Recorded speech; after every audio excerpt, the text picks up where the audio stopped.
எத்தனை பேர் சந்தோஷமா இருக்கிறீங்க? Hallelujah. I'm so excited to be in the presence of God in this morning. இந்த காலை வேளையிலே தேவ சமூகத்திலே மிகவும் சந்தோஷமாய் தருணமாய் நான் கருதுகிறேன். கர்த்தர் நம்மோடு கூட பேசுவாராக.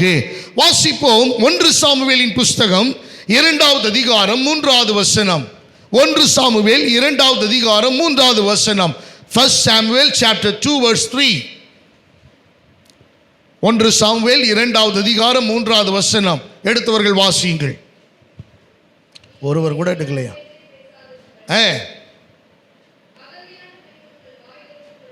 புறப்பட வேண்டாம், கர்த்தர் ஞானமுள்ள தேவன்,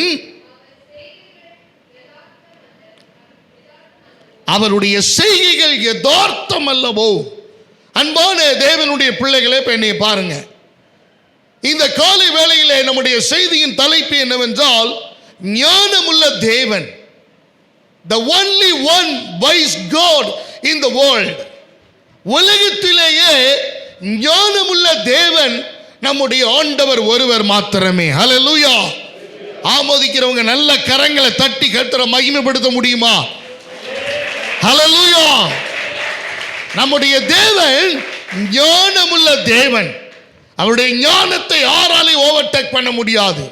None can overtake the wise of God. இந்த உலக ஞானம் பைத்தியமாக்குகிற ஞானம். இந்த உலக ஞானம் அவருக்கு ஈடாக முடியாது. இந்த உலக ஞானம் அவருக்கு ஒப்பாகிவிட முடியாது. அனந்த ஞானத்தை உடையவர் அவர். ஞானத்தின் ஊற்று, ஞானத்தின் இருப்பிடம், ஞானத்தினுடைய அளவுகோல் அவர்தான்.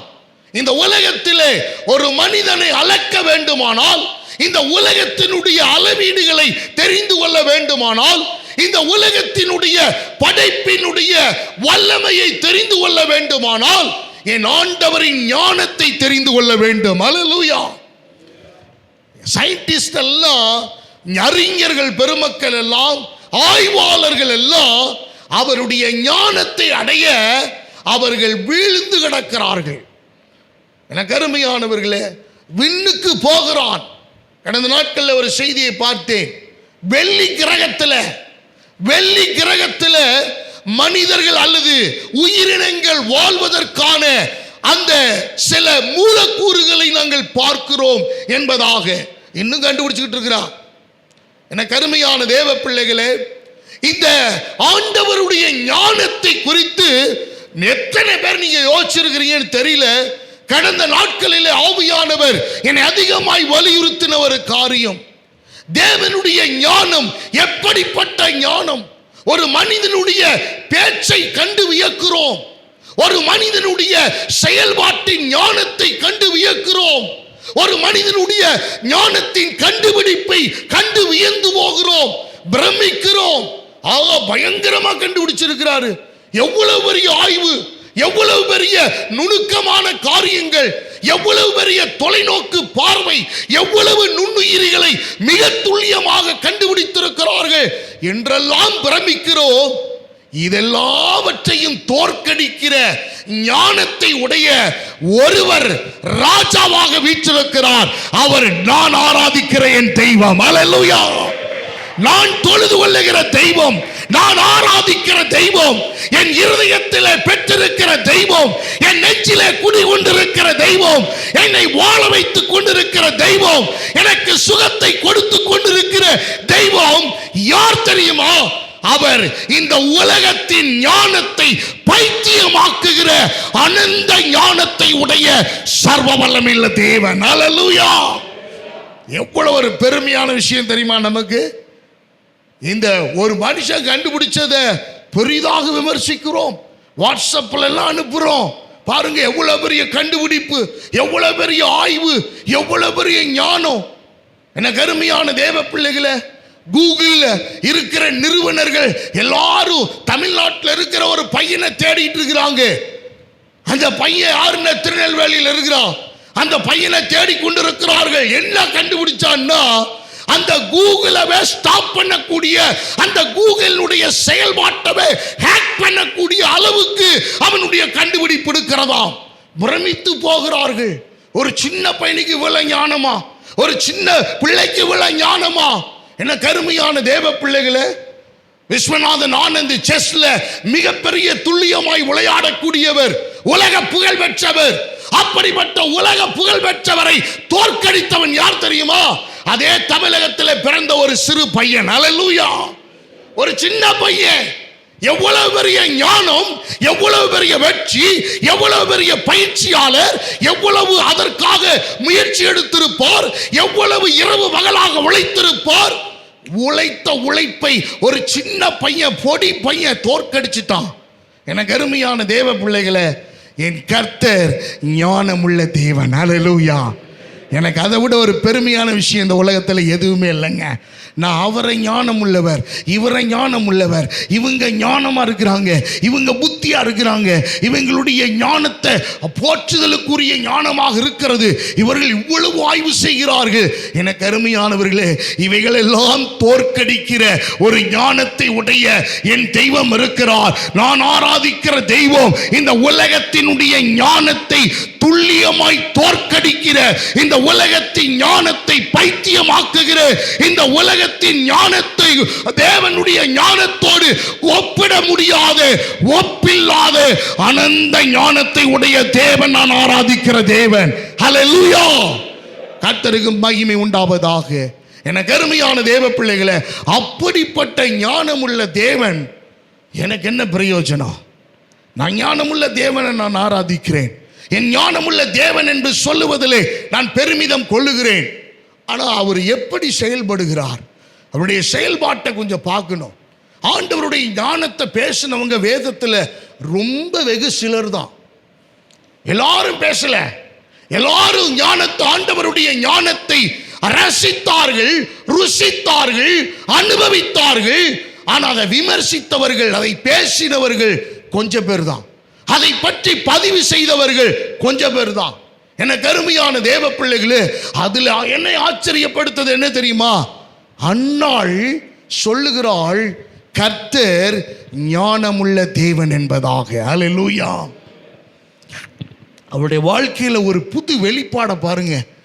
அன்னாளுக்கும் கர்த்தருடைய ஞானத்துக்கு என்ன சம்பந்தம்? What is the link between? அன்னாளுக்கும் ஆண்டவருடைய ஞானத்துக்கு என்ன சம்பந்தம்? எனக்கு அருமையான தேவ பிள்ளைகளை, எல்கானா மிகவும் நேசிக்கிறார் அன்னால. ஆனால் அன்னாளுக்கு பிள்ளையை கொடுக்க முடியல. அன்னாளுக்கு பிள்ளை இல்லை. ஆலயத்தில் வந்து அழுகிறாள். கர்த்தர் சொல்லி அனுப்புகிறார். எலியா அந்த ஏலி மூலமாக, பாஸ்டர் மூலமாக சொல்லி அனுப்புகிறாரு, போ, அடுத்த வருஷத்தில் இதே நேரத்தில் ஒரு பிள்ளையும் கையில் நீ வச்சிருப்ப, நீ சந்தோஷமா புறப்பட்டு போ, அது ஒரு குமாரனை கையிலே வைத்திருப்பாய் என்று சொல்லி அனுப்புகிறார். என கருமையானவர்களே, அதே நேரத்திலே அவள் கர்ப்பம் தரித்த பிறகு அவள் மகிழ்ச்சி, அவள் துக்க முகமாக இருக்கவில்லை. அப்பொழுது கர்த்தருடைய ஞானத்தை எண்ணி, எதனால் என் கர்ப்பம் உருவாகும் என்று எண்ணினேனோ, மனிதனுடைய ஞானத்தினால் என்னுடைய கர்ப்பம் திருப்தியாகும் என்று எண்ணினேனோ, அதெல்லாம் தோற்கடிக்கிற ஒரு ஞானத்தை உடைய சர்வ வல்லமையுள்ள தேவன் ஒருவர் இருக்கிறார் என்பதை அன்னாள் அறிந்து கொண்டாள். கர்த்தரால் முடியாதவைகள் ஒன்றும் இல்லை என்பதை அவள் அறிந்து கொண்டாள். கர்த்தர் நினைத்தால் அவைகளை எப்படியும் செய்து முடிப்பார் என்பதை அன்னாள் அறிந்திருந்தால், எந்த நெருக்கமான சூழ்நிலையிலேயும் என் தேவனாகிய கர்த்தர் ஞானமுள்ள தேவன் அற்புதத்தை செய்வார் என்று அன்னாள் நம்பினாள். அற்புதம் நடந்தது. அவருடைய கர்ப்பம் திறந்தது. ஆசீர்வாதத்தின் உச்சத்துக்கு கர்த்தர் அவளை கொண்டு போய் நிறுத்தினார். கரங்களை தட்டி கர்த்தருக்கு மகிமை செலுத்துவோமா? Give God the glory. அன்பானவர்களே, நம்முடைய ஆண்டவர் ஆச்சரியப்படுத்துகிற தேவன். அவர் ஞானமுள்ள தேவன். மிக துல்லியமாக, மிக ரத்தின சுருக்கமாக 3 காரியங்களை இந்த வேளையிலே நான் பதிவிட விரும்புகிறேன். ஆவியானவர் உதவி செய்வாராக. முதல் காரியம், ஒரு வசனத்தை வாசிங்க. கொலோசையர் 2:3. எனக்கு உதவி செய்யுங்க, சீக்கிரமா வசனத்தை வாசிக்கணும், அப்பதான் நான் சொல்றது புரியும். கொலோசையர் 2வது அதிகாரம் 3வது வசனம். கொலோசையர் 2:3.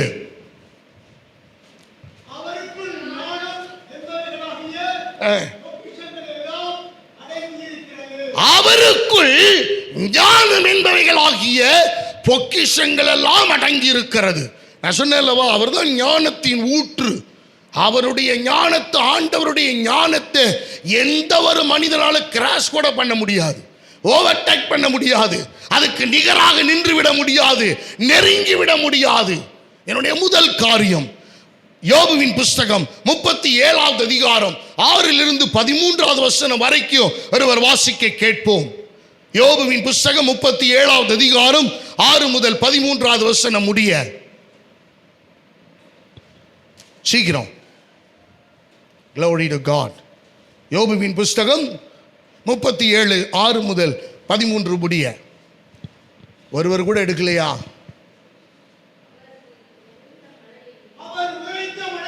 மலையையும் கல்மலையையும்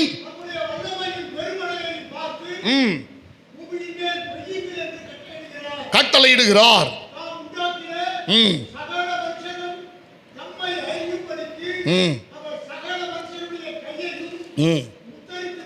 முத்தரித்து போடுகிறார்.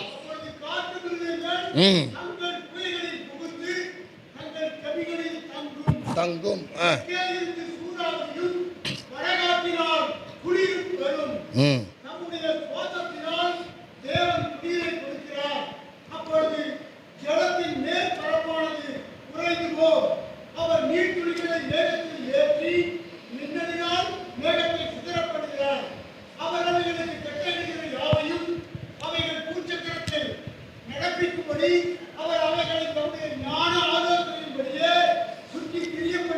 தெரிய பண்ணுகிறார்.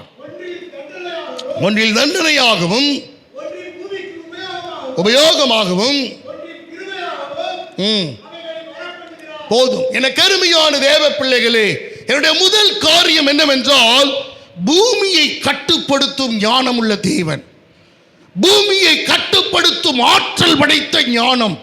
எனக்கு அருமையானவர்களே, எல்லாரும் சொல்றாங்க பூமி சுழற்சியில கொஞ்சம் குறைவாய் போச்சு, பூமியினுடைய சுழற்சி கொஞ்சம் மங்கி போயிருக்கிறது, பூமியினுடைய சுழற்சி அவ்வளவு சரியாக நிலைமையில் இல்லை.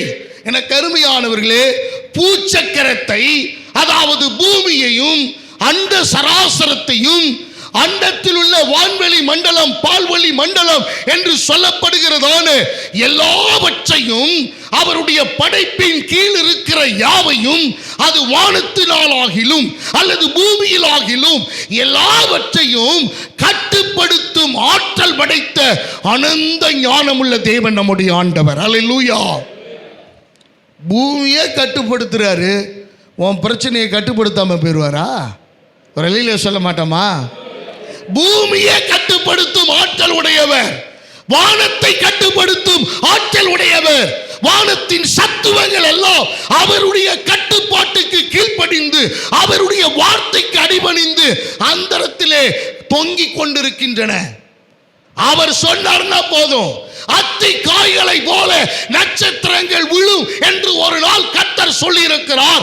அவர் வருகையின் நாளிலே, அந்த நாளிலே நிச்சயமாய் நட்சத்திரங்கள் அத்தி காய்களை போல உதிர்ந்து கீழே விழுந்து ஒரு பெரிய அழிவை ஏற்படுத்தும் வேதம் பதிவு செய்கிறது. அனந்த ஞானமுள்ள தேவன், பூமியை கட்டுப்படுத்தும் சக்தி அவருக்கு இருக்கிறது. எனக்கு அருமையானவர்களே, எனக்கு ஆச்சரியத்தை சொல்றேன், இந்த பூமியில மிக முக்கியமான ஒரு சில காரியங்கள் உண்டு. என்ன தெரியுங்களா? இதை பேஸ் பண்ணி தான் இந்த பூமியை கர்த்தர் உருவாக்கி வச்சிருக்கிறார். ஆண்டவருடைய படைப்பின் சரித்திரத்தை எடுத்து பார்த்தீங்கன்னா, ஆண்டவர் என்ன செஞ்சாரு? சூரியனையும் சந்திரனையும் நட்சத்திரங்களையும் படைத்தார், ஆகாய விரிவை உண்டாக்கினார். அதுக்கப்புறம் ஆண்டவர் என்ன செஞ்சாரு? சமுத்திரத்தை உண்டாக்கினார். சமுத்திரத்தை தண்ணீர்கள் ஒதுங்கும்படி செய்து அவைகளுக்கு சமுத்திரம் என்று பெயரிட்டார். அது இல்லாம காற்றை கர்த்தர் உண்டாக்கினார், அதற்கு பண்டக சாலையை கர்த்தர் ஏற்படுத்தினார். அருமையானவர்களே, தானிய கிடங்கு கேள்விப்பட்டிருக்கிறோம். காற்றுக்கும் கிடங்கு அமைத்தவர் நம்முடைய ஆண்டவர். அல்லேலூயா. தானிய கிடங்கு, தானியங்களை சேர்ப்பதற்காக, பொருட்களுக்கென்று ஒரு கிடோன், பொருட்களை சேமிப்பதற்காக உயிரினங்களை வளர்ப்பதற்காக ஒரு கொட்டகை. ஆனால் காற்றுக்கு ஒரு பண்டசாலையை ஏற்படுத்தினவர் என்னுடைய ஆண்டவர் என்றால் அது எப்படின்னா அதை பிரிக்கிறார். அதுக்கு அந்த பிரிஞ்சு போற காரியத்தை படிக்கணும்னா நம்ம ரெகுலரா சர்ச்சுக்கு வரணும். ஏன்னா வடகாற்று, அப்புறம் கொண்டல் காற்று, அப்புறம் தென்றல் காற்று, 12 விதமான காற்றுகள் இருக்கிறது. ஆண்டவர் ஒவ்வொன்றுக்கும் ஒவ்வொரு பண்டக சாலையை. நம்ம பீரோல வச்சிருப்போம் பார்த்தீங்களா, புடவையெல்லாம் வைக்கிறதுக்கு ஒரு ரேக்கு, ப்ளவுஸ் எல்லாம் வைக்கிறதுக்கு ஒரு ரேக், இன்னர் வேர்ஸ் எல்லாம் வைக்கிறதுக்கு ஒரு ரேக்கு. புருஷன் ட்ரெஸ்ஸு மட்டும் வெளியில் காய். ஆமாம், புருஷன் ட்ரெஸ்ஸு ஒருபோது பீரோக்குள்ளே என்ன செய்யாது. ஏன்னா அவன்கிட்ட இருக்கு ரெண்டு ட்ரெஸ் தான். ஒன்று துவைச்சிருப்பான், ஒன்று துவைச்சி காஞ்சிட்டு இருக்கு, ஒன்று போட்டுக்கிட்டு இருப்பான். ரேக்கா. ஆனால் கர்த்தருடைய ஞானத்தை பாருங்க. காற்றுக்கு அவர் கொட்டகை அமைச்சிருக்கிறாரு, காற்றுக்கு ஒரு குடோன் அமைச்சிருக்கிறாரு. அடுத்து சமுத்திரம் குலுங்குச்சுன்னா அவ்வளோதான், நம்ம எல்லாம் பொங்கிடுவோம். சமுத்திரம் பொங்குச்சுன்னா நம்ம வாழ்க்கை முடிஞ்சிச்சு.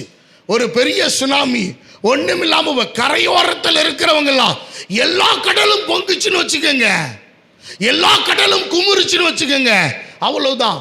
வேதம் சொல்லுகிறது, தம்முடைய நாசியின் சுவாசத்தினாலே சமுத்திரத்தினுடைய மும்முரத்தை அவர் அடக்குகிறார்.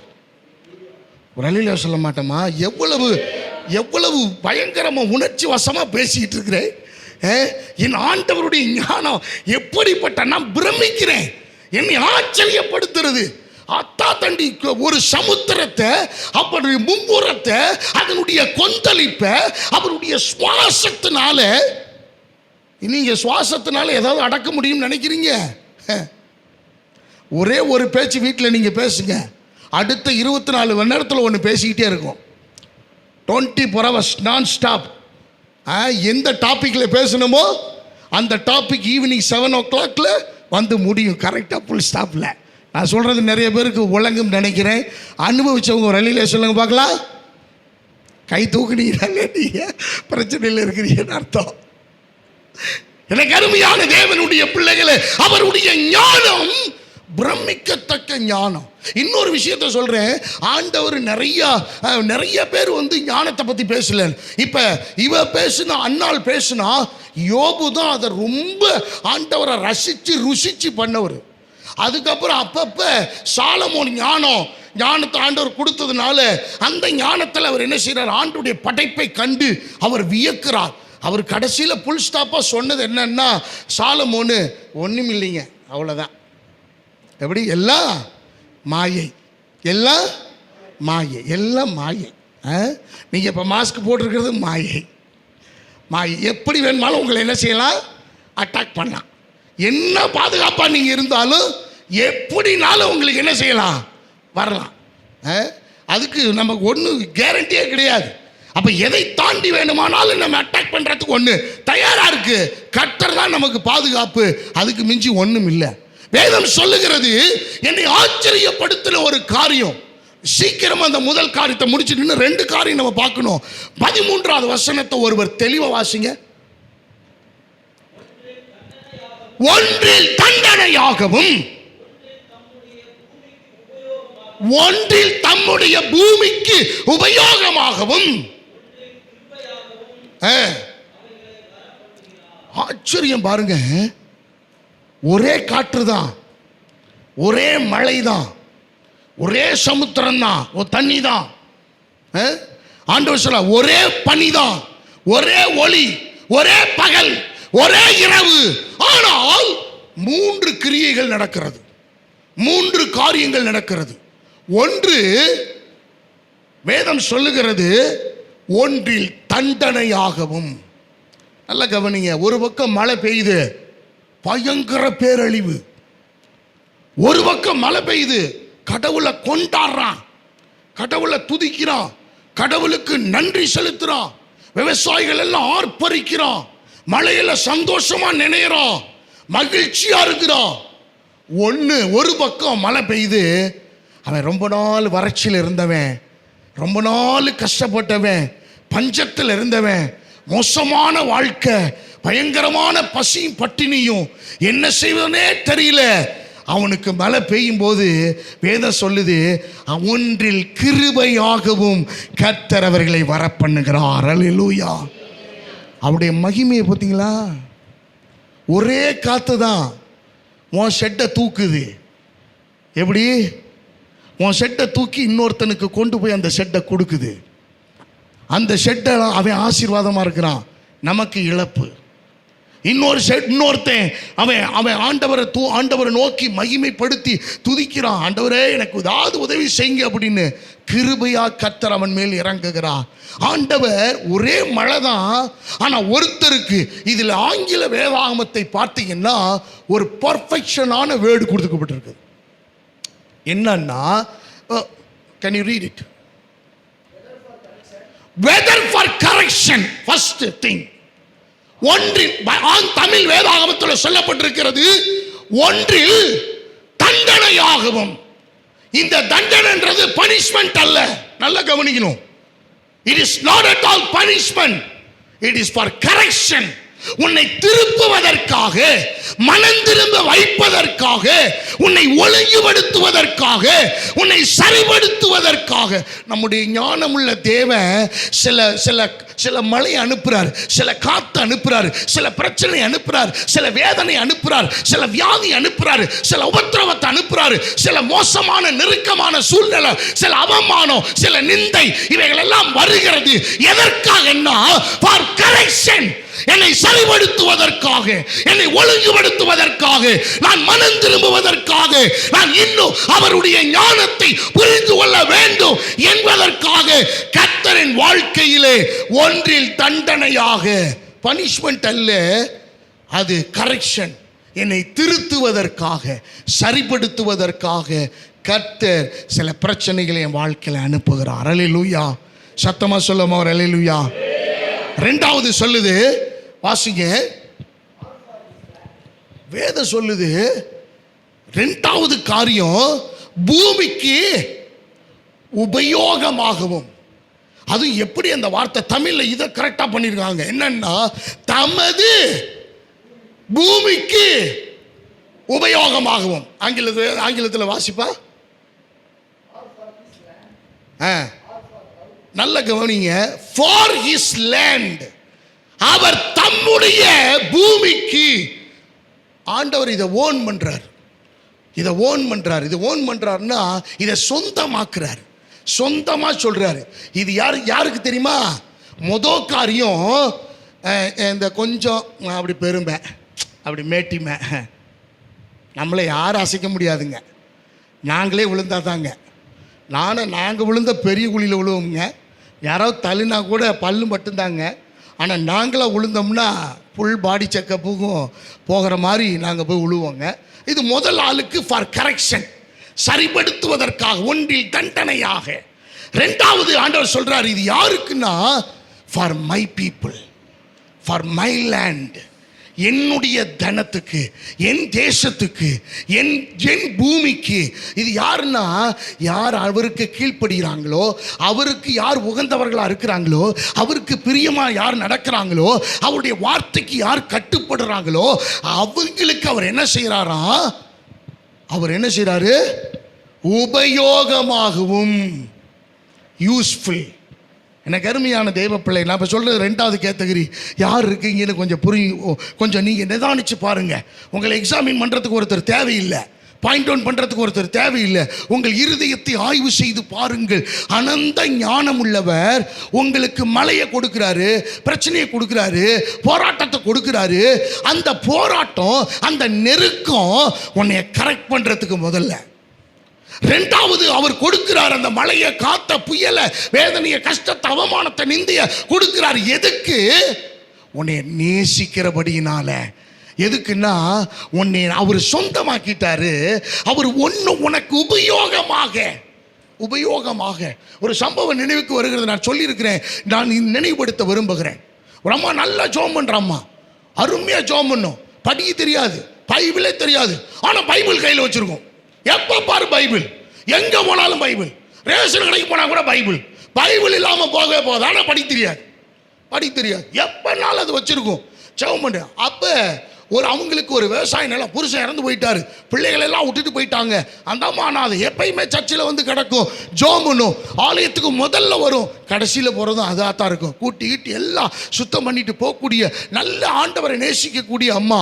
அதுக்கு ஒரு காணி நிலம் அவங்க வீட்டுக்காரர் பேரில் இருந்துச்சு. அந்த காணி நிலம் பார்த்தீங்கன்னா எல்லா இடத்துக்கும் நடுவில் அந்த இடம் மாட்டிக்கிச்சு. ஆகவே தண்ணி விவசாயத்துக்கு அந்த அம்மாவுக்கு அதை விடமாட்டாங்க. அவங்க போய் கெஞ்சி கூத்தாடி அழுது புலம்பி எல்லா நிலத்துக்கு விட்ட பிறகுதான் அந்த அம்மாவுக்கு விடுவாங்க. அப்படிப்பட்ட ஒரு நிலைமையில் அந்த அம்மா ஜெபம் பண்ணிச்சு, ஆண்டவரே இப்போ தண்ணி விட்டாதானையா நல்லபடியாக அது வளரும், இல்லைன்னா அந்த பயிரெலாம் வீணாக போயிருமே அப்படின்ற நிலைமையில் சர்ச்சில் சொல்லி ஜெபம் பண்ணிச்சு. ஜெபம் பண்ணிட்டு அடுத்த நாள் காலையில் போகுது. அந்த இடத்துல அந்த விவசாய நிலம் முழுவதும் தண்ணீரால் நிரம்பி நிற்கிறது. ஆச்சரியமாக பார்க்குது. என்ன நடந்துச்சுன்னா, அவன் இரவோட இரவாக வந்து பைப்பை அந்த அம்மாவனுடைய நிலத்துக்கு குறுக்க விதைச்சதுலேயே அந்த பைப்பை அவன் போட்டு விட்டான். போட்டுட்டு அவன் நிலத்துக்கு தாண்டி இருக்கிற அவனுடைய நிலத்துக்கு பம்பு செட்டை ஆன் பண்ணிட்டு அவன் வீட்டுக்கு போய் படுத்துட்டான். ஆண்டவர் நடுநிசியில் நம்முடைய ஆண்டவர் கிரியை செய்கிறவர், அனந்த ஞானம் உள்ளவர். நடுவில் பைப்பு அந்த அம்மாவுடைய களத்தில் உடச்சி விட்டாரு. பைப்பு உடஞ்சி போச்சு. தண்ணி பூரா அந்த அம்மாவுக்கு விவசாயத்தில் தண்ணி பாய்ந்திருந்தது. எவன் கொடுக்க மாட்டேன்னு சொன்னானோ அவன் தலையில் கையை வச்சுட்டு உட்காந்துருக்கிறான். ஏன்னா அடுத்த நாள் அவனுக்கு காலையில் தண்ணி வராது. இனி அடுத்த இரவு முழுவதும் அவன் காத்திருக்க வேண்டும். என் கர்த்தர் அனந்த ஞானம் உள்ளவர். உன் தேவைகளை என்ன என்பதை அவருக்கு பிரியமாய் நீ நடந்து கொள்ளும் பொழுது அவர் உனக்கு உபயோகமாக அதை மாற்ற வல்லமையுள்ள தேவனாயிருக்கிறார். ஒன்றில் தண்டனை, ஒன்றில் உபயோகம். கடைசியா ஒரு வார்த்தை சொல்றாரு,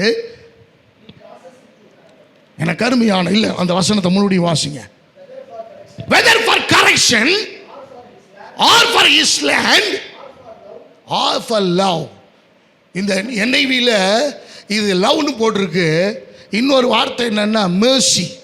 அதுதான் உண்மையான வார்த்தை. கிருபையாகவும் இரக்கமாகவும். எனக்கு அருமையான தேவ பிள்ளைய, நீ கொஞ்சம் கீழ்ப்படுகிற, ஆனால் அப்பப்போ சேட்டை பண்ணுற. கொஞ்சம் நீ வர்ற, ஆனால் கொஞ்சம் இன்னும் நீ சரி பண்ண வேண்டியது இருக்குது.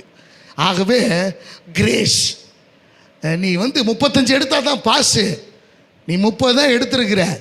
ரைட், போனால் போகுது ஒரு 5 மார்க். கிரேஸ், இரக்கம், கிருபை, mercy upon us. எனக்கு அருமையான தேவ பிள்ளைகளை, ஆண்டவருடைய அனந்த ஞானம். இந்த பூமியை கட்டுப்படுத்துகிற ஆண்டவர் ஒரு காற்றை கட்டுப்படுத்துறார். எதற்காக? எனக்காக. நல்ல கவனிங்க, எனக்காக. ஆண்டவர் மழையை கட்டுப்படுத்துகிறார் எனக்காக. அவர் சமுத்திரத்தின் மும்முரத்தை கட்டுப்படுத்துகிறார் எனக்காக. அவர் இந்த உலகத்தினுடைய பணியை அவர் கட்டுப்படுத்துகிறார் எனக்காக. பூமியின் சுழற்சியை கட்டுப்படுத்துகிறார் எனக்காக. ஆகாய மண்டலத்தை கட்டுப்படுத்துகிறார் நமக்காக. எனக்கு அருமையானவர்களே, ஒன்றில் தண்டனையாகவும் ஃபார் கரெக்ஷன், ஒன்றில் அவர் தம்முடைய ஜனத்துக்காக, தம்முடைய மக்களுக்காக, அவருடைய கீழ்ப்படிதல் உள்ள அந்த கட்டுப்பாட்டில் உள்ளவர்களுக்காக. மூன்றாவது அவருடைய இரக்கம். என் பிள்ளையை நான் அப்படியே விட்டுற முடியாது. என் பிள்ளை அப்படியே நான் தூக்கி எறிய முடியாது. சரி வந்துடுவான். அவள் இப்படி தான் இருப்பா, சரியாயிரும். அதை ஒழுங்குபடுத்திடலாம். என் ஆண்டவர் நம் மேல் வைத்திருக்கிற நம்பிக்கை. எனக்கு அருமையானவர்களே, பூமியை கட்டுப்படுத்தும் ஆற்றல் படைத்த ஞானமுள்ள தேவன். அல்லேலூயா. இப்போ தெரிஞ்சுக்கங்க, காற்று அடிக்குது, ஆனால் உங்களுக்கு சேதம் இல்லை அப்படின்னா, ஒன்று சேதம் நடந்துச்சுன்னா உன்னை கர்த்தர் கரெக்ட் பண்றாரு. சேதம் நடக்காம உன்னை காப்பாற்றினார். அந்த காற்று உனக்கு உபயோகமாக, உனக்கு ஒரு நல்ல நிம்மதியை, உனக்கு ஒரு நல்ல இளைப்பாறுதலை, உனக்கு ஒரு நல்ல சமாதானத்தை கொடுத்துச்சுன்னா அது உனக்கு உபயோகமாக. மூன்றாவது அவர் இரக்கம் பாராட்டுறார். வெக்கையாக தான் இருக்குது, கொஞ்சம் வேர்க்குது, ஆனால் பரவாயில்ல, நல்ல கம்ஃபர்டபுளாக இல்லை, ஆனால் எந்த பிரச்சனையும் இல்லை. அப்படிங்கிற நிலைமையில் ஆண்டவர் ஒரே காற்றை 3 விதமாய் கட்டுப்படுத்துகிறார், ஒரே மழையை 3 விதமாய் கட்டுப்படுத்துகிறார், ஒரே பனியை 3 விதமாய் கட்டுப்படுத்துகிறார். என கருமையான தேவ பிள்ளைகளே, இந்த பகல் இரவு வெளிச்சம் இவை எல்லாவற்றையும் இப்படித்தான் கர்த்தர் கட்டுப்படுத்துகிறார். இப்ப புரிஞ்சு கொள்ளுங்கள், நாம் புரிந்து கொள்ள வேண்டிய சத்தியம் இதுதான். நம்முடைய வாழ்க்கையில் பிரச்சனைகள், நெருக்கம், போராட்டம், வேதனை, இந்த பூமிக்கு கீழே நாம் பூமியின் மேல் இருக்கிறபடியினாலே வானத்துக்கு கீழே இருக்கிற சுவாசமுள்ள யாவும் பிரச்சனையில் நெருக்கத்திலையும் கர்த்தர் வச்சிருக்கிறதுனால இதன் ஊடே கடந்து போக வேண்டும். கடந்து போகிற போது நாம் கீழ்ப்படியாதவர்களாக இருந்தோமானால் நம்மை சரி செய்ய கர்த்தர் முயற்சி எடுக்கிறார். நாம் கீழ்ப்படியும் போது நம்மை உபயோகப்படுத்துகிறார், உபயோகமாய் அதை நமக்கு உருவாக்கி தருகிறார். நாம கொஞ்சம் தடுமாறுகிற போது அவருடைய இரக்கம் நம்மேல் அதிகமாய் படுகிறது. ஹல்லேலூயா. இரண்டாவது காரியம், we'll go for second one. யோபுவின் புஸ்தகம் 28:20 28வது வசனம் வரைக்கும் வாசிக்க கேட்போம். Someone read for me quick. யோபு 28வது அதிகாரம் 20 28 வரை. சீக்கிரம்.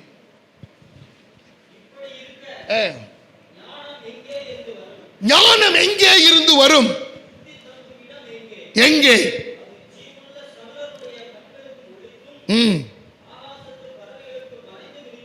இருக்கிறது.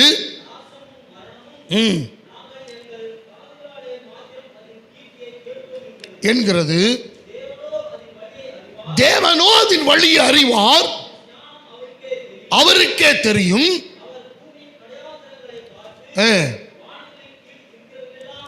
காண்கிறார், நியமித்து பிரமாணித்து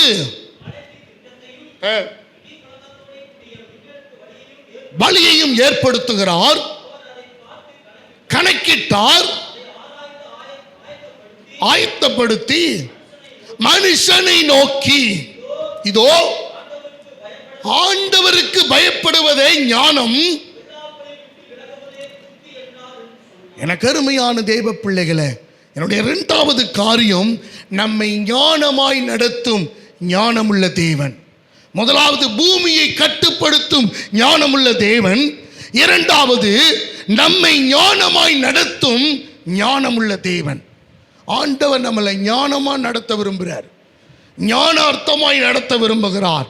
ஞானமுள்ள மனுஷனாய் நாம் நடக்க வேண்டும் என்று அவர் விரும்புகிறார். எனக்கு அருமையானவர்களே, இந்த பூமியில் நிறைய பேர் ஞானத்தை தேடிட்டு இருக்கிறாங்க. They are searching the wisdom. ஞானத்தை தேடிக்கொண்டிருக்கிறார்கள். எங்க ஞானம் கிடைக்கும்? பைபிளில் நீதிமொழிகளில் சொல்லுகிறார், ஆக்கியோன் சம்பாதி, என்னத்தை சம்பாதித்தாலும் ஞானத்தை சம்பாதி, புத்தியை சம்பாதி. ஞானமே முக்கியம், ஞானமே பிரதானம். ஞானம் இல்லைன்னா ஒண்ணும் இல்லை அப்படிங்கிறார். அப்ப ஆண்டவர் நம்மளுக்கு ஞானத்தை கொடுக்க விரும்புகிறவர், நம்ம ஞானத்தை பெற்றுக்கொள் அப்படின்னு சொல்றவர். அவர் நம்மை ஞானமாய் எப்படி நடத்த விரும்புவார் என்பதை நாம் புரிந்து கொள்ள வேண்டும். நம்மளை ஆண்டவர் ஒருபோதும் நம்ம கஷ்டத்தில் நடத்த அவர் விரும்புகிறவர் அல்ல, ஞானமாய் நடத்தும் ஆண்டவர். எப்ப ஞானமா நடத்த விரும்புகிறாரு? வேதம் சொல்லுகிறதை பார்ப்போமானால் நீதிமொழிகள் 21:30 சொல்லப்பட்டிருக்கிறது, ஆண்டவருக்கு விரோதமான ஞானமும் இல்லை. வாசிங்களேன், நீதிமொழிகள் 21:30. கர்த்தருக்கு விரோதமான ஞானமும் இல்லை, புத்தியும் இல்லை. போதும். ஆண்டவருக்கு விரோதமா இந்த பூமியில ஒருத்தனும் ஞானமா என்ன செஞ்சிட முடியாது, செயல்பற்ற முடியாது. அப்படி செஞ்சுட்டாங்க, எனக்கு செய்வனை வச்சுட்டாங்க, அவங்க அப்படி மந்திரிச்சு விட்டாங்க, இவங்க அப்படி பண்ணிட்டாங்க. அன்பானவர்களே, தெரிந்து கொள்ளுங்கள், இதுக்காக நடு சாமத்தில் என்னை எழுப்பி டிஸ்டர்ப் பண்ணி அந்த 1.5 ரூபாய் எலுமிச்சத்துக்காக நம்மளை போட்டு கதற விட்டு, அதுக்கு உபவாசமெல்லாம் ஜோமனை விட்டு, அதுக்காக கதறி கதறி குடும்பத்தோட அழுது ஜோம் பண்ணி நம்மளை போட்டு கொண்டுகிட்டு இருக்கிறாங்க. ஆண்டவர் சொல்றாரு, அவருக்கு விரோதமான ஞானமும் இல்ல, புத்தியும் இல்லை. ஆண்டவர் உன்னை ஞானமா நடத்துறவரா இருந்தா உன்னை என்ன செய்ய மாட்டாரு, இவனுக்காண்டி எலுமிச்சத்து பழத்துக்கு நீ பயப்பட மாட்ட, அதை போட்டுட்டாங்க, இதை பண்ணிட்டாங்க. சிகப்பா இருந்துச்சு, அது மிளகாயோடு இருந்துச்சு. அது அதை சும்மா தூக்கி கூட ஜூஸ் போட்டு கூட போட்டிருக்கலாம், ஜூஸ் போட்டு கூட போட்டிருக்கலாம். அதுக்காக போட்டு நம்ம ஆளுங்க சின்னதாக இருக்கிறத பெருசாக ஆக்கி அதை ஒன்றும் இல்லாமல் ஆக்கி அதுக்கான ஒரு ஜெபம், இதுக்காகவே ஒரு குரூப் தெரியுது. நீங்கள் 20,000 ரூபா கொடுத்தீங்கன்னா நான் அந்த எலுமிச்சம்பழத்தை எடுத்து தூக்கி போட்டு வந்துடுவோம். ஆனால் எலுமிச்சம்பழத்தை தூக்கி போடுறதுக்கு எதுக்கு 20,000 ரூபா? நீ 20,000 ரூபா கொடு, நான் ஸ்க்ரீன் போட்டுக்கிறேன். 20,000 ரூபா கொடு, வசனம்லாம் எழுதி போடலாம். அதை விட்டு நீ எலுமிச்சம்பழத்தை எடுக்கிறதுக்கு 20,000 30,000 கொண்டு போய் கொடுத்துக்கிட்டு இருக்கிற அதையும் ஒரு குரூப்பு டிப்டாப்பாக வந்து என்னை மாதிரி டை கட்டுறதில்லை, அவ்வளோதான். அன்பானவர்களே, நல்லா தெரியுங்க, ஞானமுள்ள தேவன் நம்ம பைத்தியமெல்லாம் நடத்த மாட்டார். ஒரு அள்ளிலே சொல்ல மாட்டோமா? பைத்தியமெல்லாம் நடத்த மாட்டார். ஆனால் நாம தான் பைத்தியமாக திரியிறோம். நாம தான் பைத்தியமாக திரியிறோம், விளங்குறது இல்லை. அவர் ஞானமாக நடத்த விரும்புகிறார். ஞானமா எப்போ ஞானமாக நடத்த விரும்புகிறாருன்னா அதுக்கு ஒரு ரகசியம் இருக்கிறது, அதை நம்ம புரிஞ்சுக்கணும். ஞானமாய் கர்த்தர் நடத்தணும்னா நல்லா கவனிங்க. டீச்சரு அறிவுள்ளவங்க, அதில் மாற்றம் இல்லை. ஆசிரியர்கள் அறிவுள்ளவங்க. ஆனால் பிள்ளைக்கு அந்த அறிவு வேணும்னா டீச்சர் சொல்கிறத என்ன செய்யணும்? கேட்கணும். அடங்காப்பிடாரி பிள்ளைய வச்சுக்கிட்டு நீ டீச்சரை குறை சொல்லிக்கிட்டு, டீச்சர் சரியில்லை, ஸ்கூலு சரியில்லை, ஆசிரியர் சரியில்லை, ஹெச்எம் சரியில்லை, ஹெட் மாஸ்டர் சரியில்லை, வாட்ச்மேன் சரியில்லை, ஸ்கூலவே போஸ்ட் அடித்து ஓட்டிக்கிட்டு இருக்கிற இல்லை. அருமையான பிள்ளையை சரி பண்ணு, எல்லாம் சரியாயிரும். அந்த ஞானம், அந்த புத்தி, அந்த அறிவு வேணும்னா சரி பண்ண வேண்டிய இடத்துல நம்ம சரி பண்ணணும். அருமையானவர்களே, வேதம் சொல்லுகிறது அவருக்கு விரோதமான ஞானமும் இல்லை, புத்தியும் இல்லை. அப்ப அறிவு எங்க இருந்து வருது? அந்த புத்தி எங்க இருந்து வருது? ஞானம் எங்க இருந்து வருது? அதுதான் கர்த்தர் சொல்றாரு, ஞானம்னா என்னன்றத டெஃபினிஷன் கொடுக்கிறார் பாருங்க. The fear of the Lord is the beginning of wisdom. கர்த்தருக்கு பயப்படுதலே ஞானத்தின். எனக்கு அருமையானவர்களே, நான் ஞானமா நடக்க விரும்பினேன்னா முதல்ல செய்ய வேண்டியது யாருக்கு பயப்படணும்? நீ கர்த்தருக்கு பயப்படல. சரி, நிறைய பேர் சொல்றாங்களே, நான் ஆண்டவருக்கெல்லாம் பயப்பட மாட்டேங்க, எந்த மனுஷனுக்கு நான் பயப்பட மாட்டேங்க. ஆனால் ஒரே ஒரு நட்டுவாக்கிளி வந்தால் போதுங்க, நான் நாகப்பட்டினத்தை தாண்டி ஓடிக்கிட்டு இருப்பேன், என்னை யாருமே பிடிக்க முடியாது. எனக்கு அருமையான தேவ பிள்ளைகளை, சின்ன பூச்சிக்கு சின்ன பாச்சைக்கு பயப்படுறோம் அல்லவா? தேவனுக்கு நம்ம பயந்தே ஆகணும். கர்த்தர் அது விரும்புகிறாரு.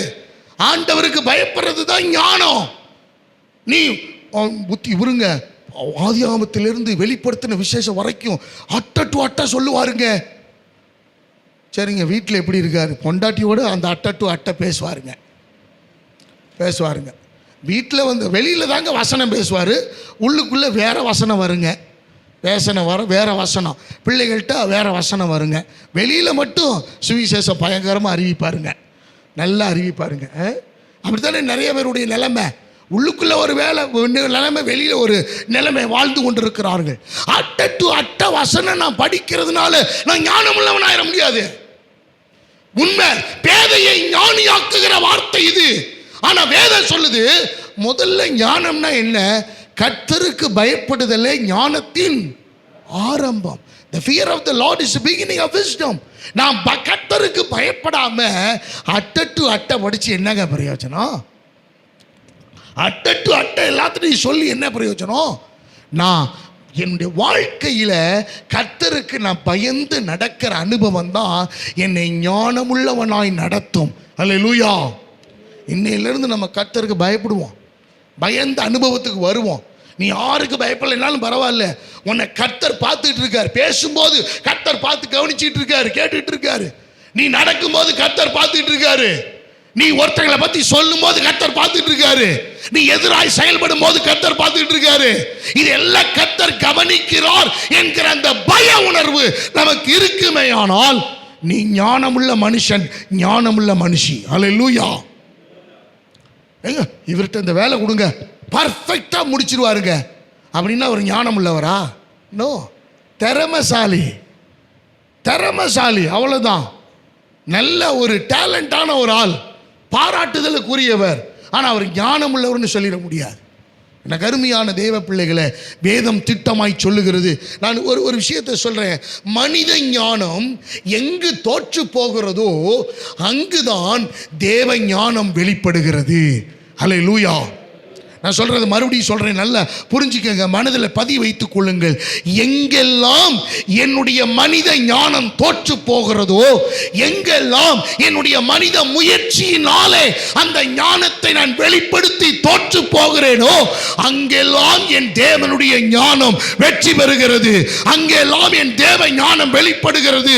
அங்கெல்லாம் என் தேவனுடைய ஞானம் என்னை ஆசீர்வதிக்க வருகிறது. அல்லேலூயா. மோசே இஸ்ரவேல் ஜனங்களை நடத்துவதற்கு 40 ஆண்டுகள் நடத்துறதுக்கு அப்பதான் முதல் ஸ்டெப்பு. 6 லட்சம் புருஷர்கள் முதல் ட்ரிப்பு. அது வரைக்கும் ஆடு மேய்ச்சிட்டு இருக்கிறான். திடீர்னு கொண்டு போய் ஆண்டவர் தூக்கி 6 லட்சம் புருஷர்கள், ஸ்திரீகள், பிள்ளைகள். இதுல கொடுமை என்னன்னா, அந்த எகிப்து தேசத்தில் போன 72 பேர்ல அந்த குரூப்பில் இருந்த அத்தனை பேருடைய முற்பிதாக்களின் எலும்புகளை எல்லாம் அந்த கட்ட வண்டியில் எடுத்து வச்சுட்டு வர்றாங்க. ஒன்று கூட இங்கே விடக்கூடாது, துரும்பு கூட கிடக்கப்படாது. இங்க எகிப்து தேசத்தில் இஸ்ரவேல் ஜனங்கள் வாழ்ந்தார் என்பதற்கு ஒரு அடையாளம் கூட இருக்கக்கூடாதுன்னு அள்ளி மூட்டை முடிச்செல்லாம் கட்டிக்கிட்டு வர்றாங்க. இப்ப சிவந்த சமுத்திரம் இருக்கிறது. இது வரைக்கும் நடத்தி வந்துட்டார் மோசே. இதுக்கு மேலே எப்படி நடத்துறதுன்னு தெரியல. இதுக்கு மேலே தெரியல. அவர் பார்க்குறாரு, பெரிய சமுத்திரமாக இருக்குது, 50 பேர் சாகிறதுக்கு சரியான இடம். இவங்க ஏற்கனவே ரொம்ப மோசமானவங்க. இவங்க நம்ம சொன்ன வச்சு கேட்க மாட்டாங்க. இவங்களை ஒரே கொண்டு தள்ளி ஒரு வழி பண்ணிடணும் அப்படின்னு உடனே திரும்பி பார்க்குறான். இஸ்ரவேல் ஜனங்களுக்கு விரோதமாய் பார்வோனின் சேனை துரத்தி கொண்டிருக்கிறது. பயங்கர வேகமாக வர்றான். இந்த பக்கம் இராணுவம், முன்னாடி சிவந்த சமுத்திரம். இப்போ நம்முடைய சுச்சுவேஷனை யோசிச்சு பாருங்க. முன்னாடி குடும்ப பிரச்சனை, பின்னாடி கடன் பிரச்சனை, இந்த சைடெல்லாம் சொந்தக்காரங்க நிற்கிறாங்க, எங்கேயுமே போக முடியாது, ஃபுல்லாக லாக் ஆயாச்சு. இனிமேல் நமக்கு வழியே இல்லை, யாரு காலையாவது உளுந்து ஆகணும். அப்போத்தான் அவனுக்கு ஒரு வழி பார்க்குறான். எங்கேயுமே நமக்கு வழி இல்லை. மேலே இப்படி தூக்கி பார்த்தா ஏதாவது வழி பிறக்கும்னு, அப்பா இவங்க எல்லாம் கொல்ல வந்துட்டாங்க. முன்னாடி சிவந்த சமுத்திரம். முதல் பழி நான் தான். என் மேலே தான் ஏறி மிதித்து நடந்து போவாங்க. ஆகவே எனக்கு ஏதாவது ஒரு வழி சொல்லுங்க ஆண்டவரே அப்படின்னு அவருடைய ஞானத்துக்கெல்லாம் ஒலிக்கல. நல்லா கவனிங்க. இதே கோலை வச்சுத்தான் இப்படி கீழே போட்டார், பாம்பா மாறிடுச்சு. திரும்பி பிடிக்கிறாரு, வாழை பிடிச்சோன்னா கோலா மாறிடுச்சு. இந்த கோலை வச்சு செய்யலாம்ங்கிறதுக்கு அந்த இடத்துல என்ன செய்யல, வேலை செய்யல. பிரேக்கு கையில் இருக்கும், ஆனால் பிரேக் பிடிக்க முடியாது. அந்த ஞானம் என்ன செய்யாது, வேலை செய்யாது. கீழெல்லாம் விழுந்து அந்த கடவா புல் கலண்டு விழுந்து அதுக்கப்புறம் தான் நமக்கு விளங்கும், ஆஹா நமக்கு நம்ம இந்த சூழ்நிலையில் கிடக்கிறோம் அப்படின்னு. அப்படிப்பட்ட ஒரு நெருக்கமான சூழ்நிலை மோசேக்கு. ஆண்டவர் சொல்றாரு, உன் கையில் இருக்கிறது என்னப்பா, நீட்டு. கோலை நீட்டுன உடனே ஒரு பிரம்மாண்டமான சமுத்திரம் அப்படியே இரண்டாக பிரிந்து பிளந்து வழி கொடுத்து அப்படியே நிற்கிறது. எப்படி இருக்கு யோசிச்சு பாருங்க, எப்படி இருக்கும். முன்னாடி குடும்ப பிரச்சனை, பின்னாடி கடன் பிரச்சனை, இந்த பக்கம்லாம் சொந்தக்காரங்க நிற்கிறாங்க, சுற்றி வளைச்சிட்டாங்க, இனி எங்கேயுமே போக முடியாது. அப்படிங்கிற நேரத்தில் உங்கள் தோள்பட்டையில் ஒரு பாராசூட்டு கட்டி விட்டு அப்படியே நீங்கள் அவங்க பார்க்கும்போது ஆண்டவர் பறத்துக்கு ஏறினது போல் நீங்கள் அப்படி பறந்து போயிட்டே இருந்தீங்கன்னா உங்களுடைய மகிழ்ச்சி எப்படி இருக்குன்னு கொஞ்சம் கற்பனை பண்ணி பாருங்கள். 50 பேர் பார்ப்பாங்க, அவ்வளவுதானா, நம்ம கொடுத்த கடன்லாம் பிடிச்சிச்சா, போகிறானப்பா, பத்திரமா போகிறானப்பா, எந்த பிரச்சனையும் இல்லாமல் போகிறானே, நம்ம கொடுத்தவன் அல்லோல போட்டுக்கிட்டு இருக்கிறான், ஆனால் அவன் நிம்மதியாக போகிறானே. ஒருத்தர் இறந்து போய் படுக்க வச்சுருந்தாங்க. அந்த ஊரே வந்து பயங்கரமான அழுகை, பயங்கரமான கண்ணீர் எல்லாம். அப்போ அவங்க பார்க்க வந்தவங்க, வெளியூர்லேருந்து வந்தவங்க எல்லாம், பாரு எப்படி மனுஷன் வாழ்ந்துருக்கிறான், இந்த ஊர் மக்கள் எல்லாம் இவ்வளவு கதறி கதறி அழுகுறாங்களே, இவ்வளவு பாசமாக அந்த ஜனங்க இந்த ஆள் மேலே அப்படின்னு எல்லாம் கதறி அழுவுறதை பார்த்து கேட்டு விசாரிக்கும் போது அந்த தெருவில் அந்த ஊரில் ஒருத்தை விடாமல் சின்ன பையன் மோகண்டு கடன் வாங்கியிருக்கான் அந்த ஆள். அந்த கடனுடைய பாரம், இனிமேல் கடன் வரப்போகிறதுலன்னு தெரிஞ்சு போச்சு அவங்களுக்கு. அழுதாவது நம்முடைய துக்கத்தை தீர்த்துக்குவோம்ட்டு அந்த செத்து போன உடலுக்கு நடுவாக அவர்கள் வந்து நின்று எல்லாம் அழுது புலம்பினார்களாம். அருமையானவர்களே, இந்த மோசையினுடைய சிச்சுவேஷன் கூட அப்படித்தான், பயங்கர நெருக்கடி. ஆனால் ஆண்டவர் செஞ்சது பாருங்க, எப்பொழுது நம்முடைய ஞானம் தோற்று போகிறதோ பதிவு செய்து கொள்ளுங்கள்.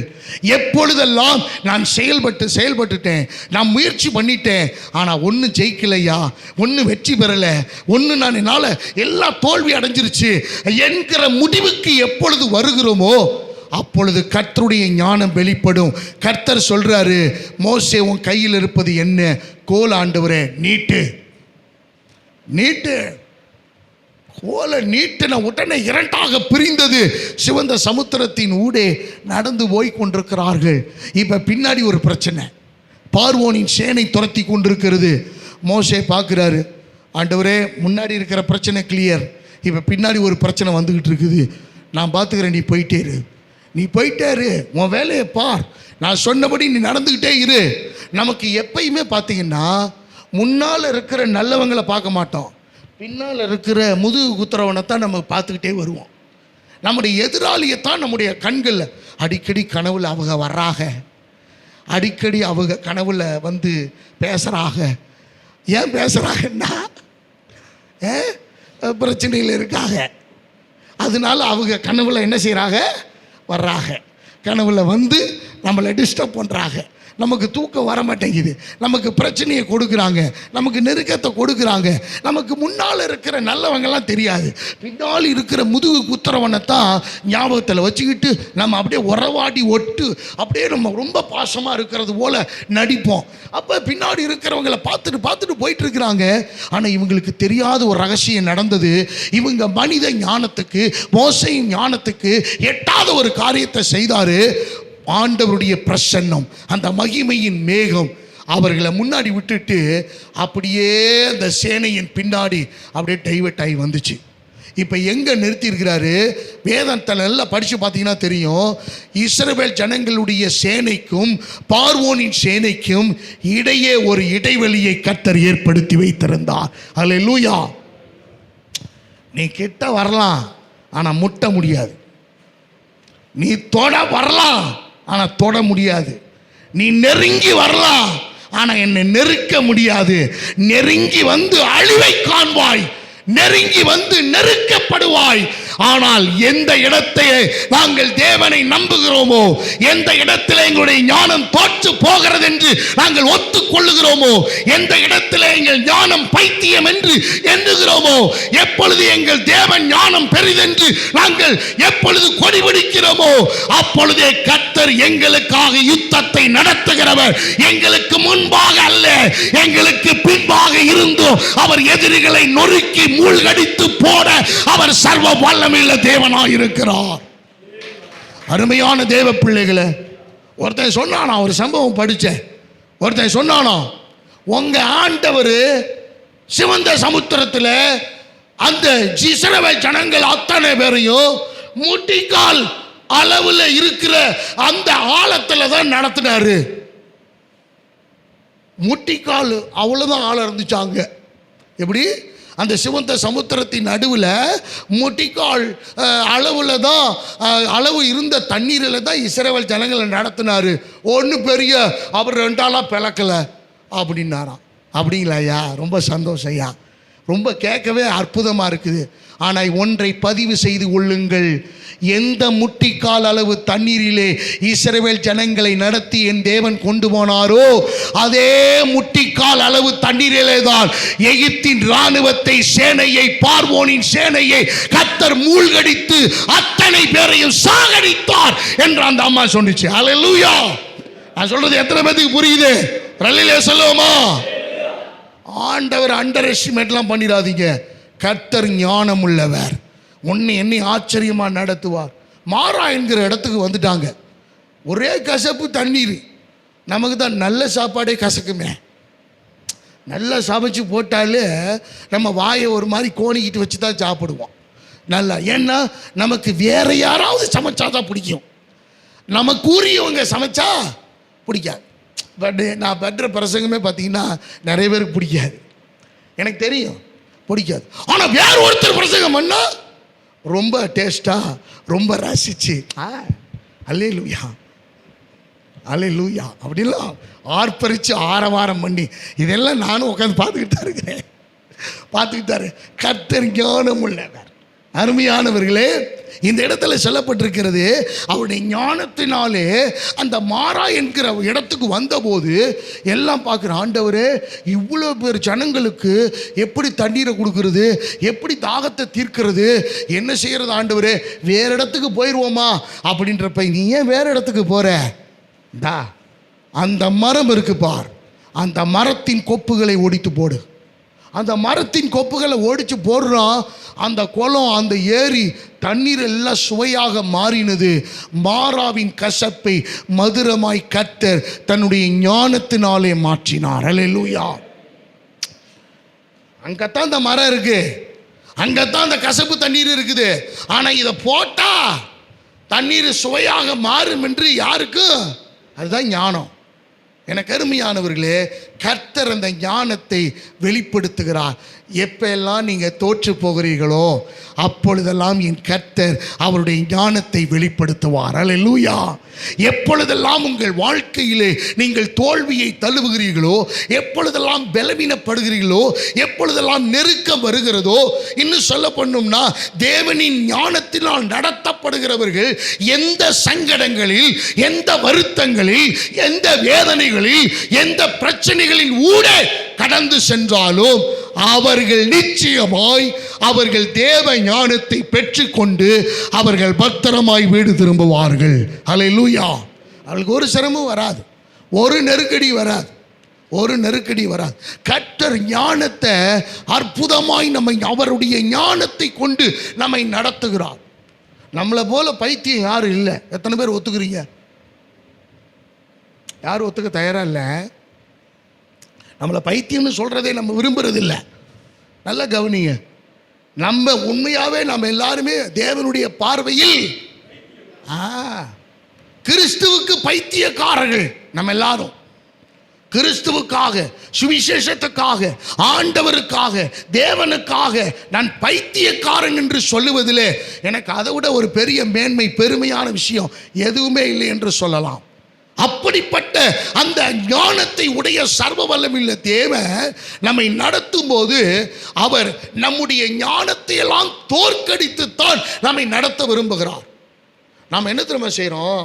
ஆண்டவரை விட பெரிய ஞானியை போல அவர்கிட்ட என்ன செய்கிறோம்?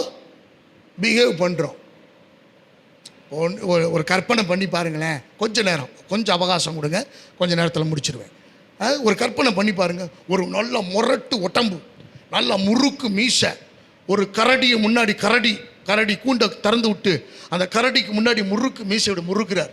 முறுக்கி வா பார்த்துக்கலாம், நேருக்கு நேர் சந்திப்போம். எப்படி இருக்குது இது?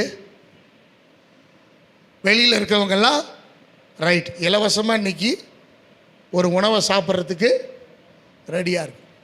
ஒரு சம்பவம் ஞாபகத்தில் வருது, ஒரு கதை சொல்கிறேன், கதை கேளுங்க. ஒரு காட்டுக்கு ஒரு அரசர் நடந்து போயிட்டு இருந்தார்.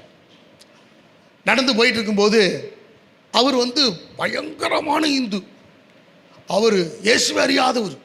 ஆனால் இயேசுவை குறித்து தெரியும், கிறிஸ்தவங்களை குறித்து தெரியும். ஒரு காட்டில் நடந்து போயிட்டுருக்கார். திடீர்னு ஒரு பெரிய கரடி அவருக்கு முன்னாடி நின்றுச்சு. எப்படி இருக்கும்? அரசர் அப்படியே எல்லாம் ஆடி போச்சு, கடகடத்து போச்சு.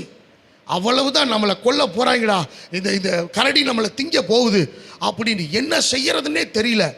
அப்போ ஒரே ஒரு வேண்டுதல் வச்சார் ஆண்டவர்கிட்ட. ஆண்டவரே, இயேசு யாருன்னு எனக்கு தெரியாதுங்க, ஆனால் இயேசு தெய்வத்தை நான் பார்த்ததும் இல்லைங்க, அவரை கும்பிட்டதும் இல்லைங்க. இந்த இந்த இந்த இந்த இந்த கரடியை கிறிஸ்தவ கரடியாக மாற்றிருங்க, இந்த கரடியை கிறிஸ்தவ கரடியா, அதை நீங்கள் கன்வெர்ட் டு கிறிஸ்டியானிட்டி அப்படின்னு. ஏன் அப்படி சொன்னார் அப்படின்னா, கிறிஸ்தவர்கள் கோவப்பட மாட்டாங்க, எதிர்த்து அடிக்க மாட்டாங்க, எழுத்து திங்க மாட்டாங்க, எதையும் ரொம்ப கோபமாக அவங்க அணுக மாட்டாங்க, ஜெனியூனாக விட்டுருவாங்க. அதுபோல் அது இல்லாமல் முக்கியமாக இயேசு சொன்ன போதனை மன்னிச்சு விட்டுருவாங்க. ஆகவே இந்த கரடி நம்மளை மன்னிச்சு விட்டுரும் அப்படின்னு. அப்போ இந்த கரடி உண்மையாலே கன்வெர்ட் ஆயிடுச்சு. அந்த பிரார்த்தனையை கேட்டு, அந்த ஜெபத்தை கேட்டு, அந்த உண்மையாகவே அது மாறிடுச்சு. மதம் மாறிடுச்சுன்னா மனம் மாறிடுச்சு. இயேசுவை ஏற்றுக்கொண்டுருச்சு. ஆனால் இயேசுவை ஏற்றுக்கொண்ட உடனே அது அந்த ராஜாவுக்கு முன்னாடி வந்து பணிவிடையா அப்படி முழங்கால் போட்டு அவருக்கு ஆச்சரியம். பாரியா, எவ்வளோ பெரிய கரடி ஒரு சின்ன ஜெபத்தில் இப்போ பாரு அப்படியே நமக்கு முன்னாடி முழங்கால் போட்டுட்டு இருக்கணுன்னு அப்படி மீசையுடைய முறுக்கி விட்டு இப்போ தான் அவருக்கு கம்பீரம்லாம் வருது. அப்போ அந்த கரடி எதுவோ பண்ணிகிட்டு இருந்த சத்தம் கேட்குது. இவர் என்னமோ கரடி பண்ணுதே அப்படின்னு அவர் காது கொடுத்து கேட்கும்போது அந்த கரடி ஜெபம் பண்ணிக்கிட்டு இருந்திருக்கு. என்ன ஜெபம் தெரியுமா? அன்புள்ள ஆண்டவரே, எனக்கு முன்பதாக ஒரு அற்புதமான ஒரு ராஜா என்கிற உணவை நீர் வைத்திருக்கிறீர், அதற்காக நன்றி. நான் கிறிஸ்தவ கரடியாய் மாறினபடினாலே நான் எப்பொழுதும் ஜெபம் பண்ணி விட்டுத்தான் இந்த உணவை சாப்பிட வேண்டும் என்பதற்காக எனக்கு நீர் முன்பதாக தட்டிலே வைத்திருக்கிறீர். இப்படிப்பட்ட உணவை இதுவரைக்கும் நான் என்ன செய்ததில்லை, உண்டதில்லை. ஆகவே பிதா குமார பரிசுத்த ஆவியின் திரியேக நாமத்தினாலே இந்த உணவை, ராஜாவுக்கு எப்படி இருந்திருக்கா? ஹலோ, கரடிக்கு முன்னாடி போய் இப்படி கம்பீரமெல்லாம் நிற்கிறது எதுக்கு நான் இந்த விஷயத்தை சொல்ல வந்தேன்னா, உங்கள் ஞானத்தை உங்கள் திறமையெல்லாம் நீ ஆண்டவர்கிட்ட என்ன பண்ணிடாதீங்க, என்னட்ட காட்டுங்க. நான் ஒரு ரீச்சாக இருக்கிறேன், என்னட்ட காட்டு. உன் திறமை, உன் கோபம் எல்லாத்தையும் என்கிட்ட காட்டு. எனக்கு நான் சொல்லிகிட்டு இருக்கிறேன் ஆண்டவர்கிட்ட, ஆண்டவரே இந்த சில சமயத்தில் காது கேட்காம போகிற மாதிரி ஏதாவது ஒன்று பண்ணுங்க ஆண்டவரே. என்ன அப்படியே கொய்யாங்குது, என்ன பண்ணுறனே தெரில, பதில் சொல்லவும் தெரியல. நமக்கு ரொம்ப கஷ்டமாக இருக்குது. விடையே தெரியாத ஒரு கேள்விக்கு என்ன பண்ணுறது? நம்ம போட்டு ஒலட்ட வேண்டியதாக இருக்குது. இதனால் தூக்கம் வர மாட்டேங்குது, இதனால் நமக்கு ப்ரெஷர் ஆகிடுது.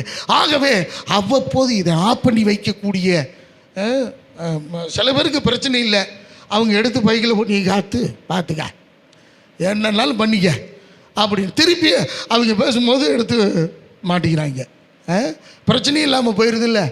எனக்கு அருமையான தேவ பிள்ளைகளே, அவர் ஞானமாய் நம்மை நடத்துகிறார். அவருடைய ஞானத்துக்கு ஏற்றாற்படி உங்களை ஒப்பு கொடுப்பது தான் நம்முடைய கடமை.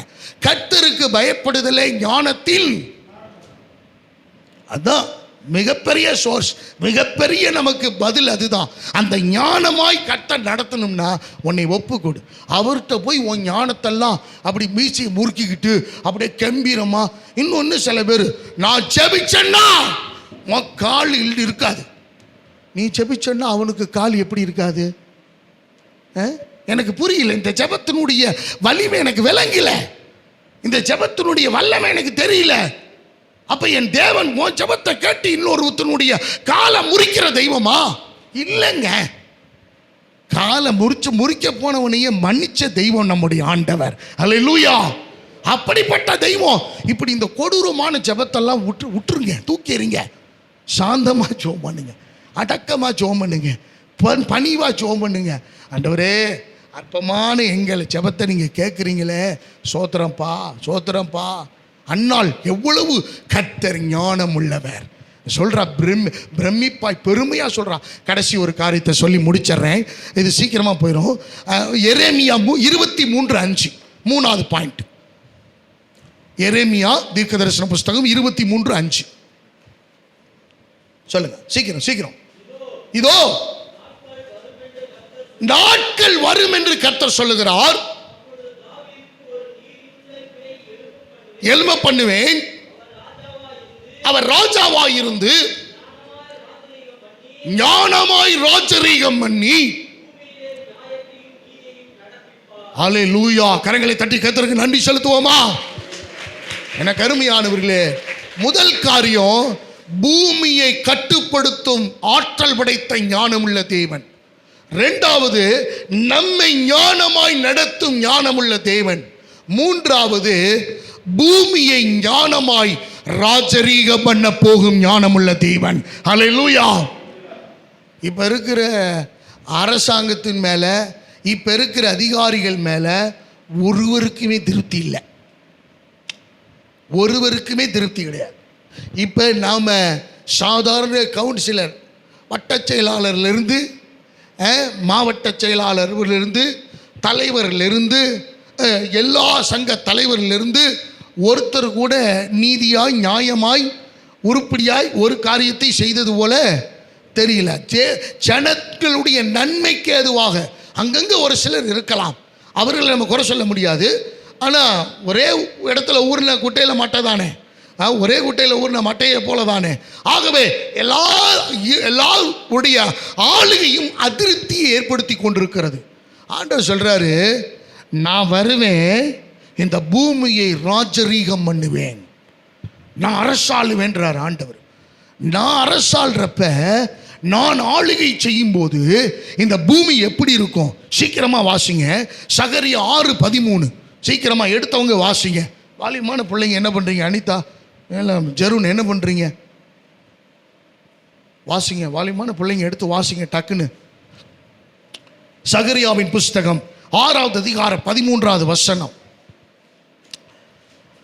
ஞானமுள்ள தேவன் இந்த பூமியை ஞானமாய் ராஜரீகம் பண்ணும்போது என்ன நடக்கும்? ஒண்ணு, கட்டுவார், மகிமை பொருந்தினவராய் சிங்காசனத்தின் மேல் வீற்றிருந்து ஆளுகை செய்வார், ஆசாரியராயும் இருப்பார். நல்ல கவனிங்க, சமாதானத்தின் ஆலோசனை விளங்கும். ஆண்டவர் ராஜரீகம் பண்ணும்போது ஜனங்களுக்கு எப்படி இருக்குமா? சமாதானமாயிருக்கும். அதே சகரியா 9:10 வாசியுங்கள். 9வது அதிகாரம் 10வது வசனம். இன்னொருவர் யாத்ராகமம் 15:18 எடுத்து வைத்துக் கொள்ளுங்கள். சகரியா 9:10, யாத்ராகமம் 15:18.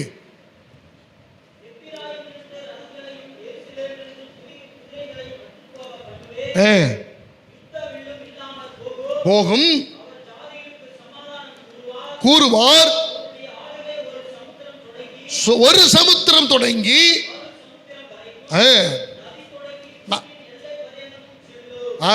பூமியினுடைய சகல எல்லைகளுக்கும் அவரே ராஜாவாக இருப்பார், அவர் சமாதானத்தை கூறுவிப்பார் என்பதாக யாத்ராகமம் 15:18. 1 தீமோத்தேயு 1:17.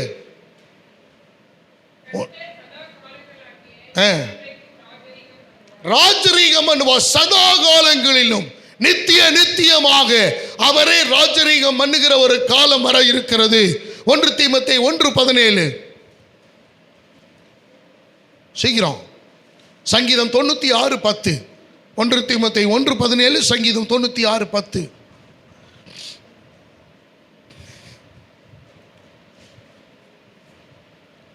ம் 1 தீமோத்தேயு 1:17, 96:10. இவ்வளவு நேரம் கேப் கொடுக்குறீங்க.